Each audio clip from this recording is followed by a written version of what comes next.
So my daughter Chloe was 15 when she suddenly developed a pain in her leg. We were told at diagnosis, because the cancer had already spread into her lungs, that there was a 25% chance of the treatment working.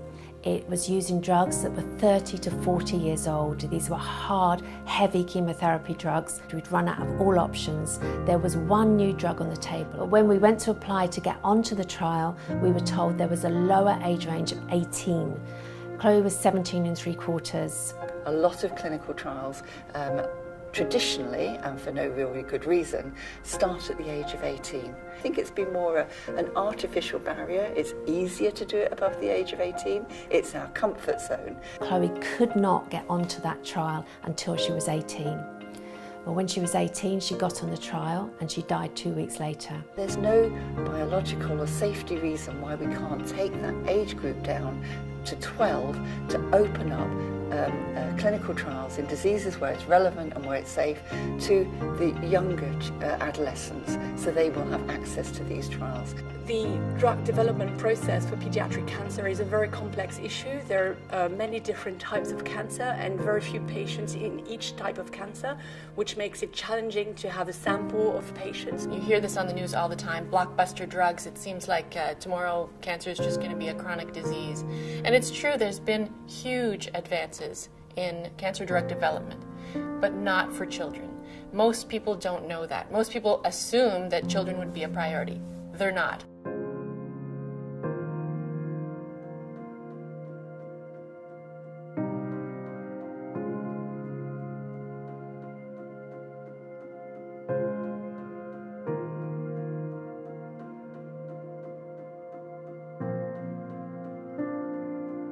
So the issues are complex, these things are, otherwise change would have happened. But there is one single thing that can be done right now that would make a massive difference for fewer children dying of cancer in the future, and that is to get rid of the 18 lower age limit to access clinical trials. We know now, more than we did many years ago, that it is safe to protect our children through research, if you like. They shouldn't be protected from research, they should be protected through research. The real problem of getting teenagers in adult trials is that it's a matter of mentality.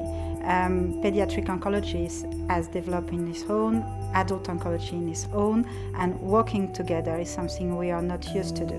We need better and stronger partnership between the scientists, between the clinicians, and the pharmaceutical company, because clearly we need to significantly improve the way to choose, oh, this drug should be developed and this one should not. So the science is evolving, so as we learn more about the underlying drivers of pediatric oncology, and as we identify more targets that we can drug, that's one way that we will foster development of new agents, but also a willingness and an openness on the part of industry and to have this multi-stakeholder collaboration, so that when we do identify a target that's relevant in a pediatric malignancy, that we can foster the development of that drug. There is a need for coming together across Europe and even across the world. Parents, patient advocates, NGOs,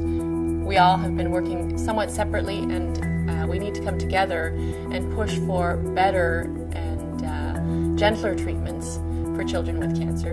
And that's one of our main goals with Unite2Cure. We need the parent voice in these conversations, because we are the people that really understand what somebody sitting there and putting a tick in the box that says we do not want to trial our drug on a child under 18. For them, it's just ticking a box. For me, it meant my child died. It would be my hope that age limits wouldn't be the barrier in the future, that we don't look at whether a trial is relevant above 18, below 18. It's about the biology of the drug and the needs of the patient, and that's where the future of clinical trials needs to be.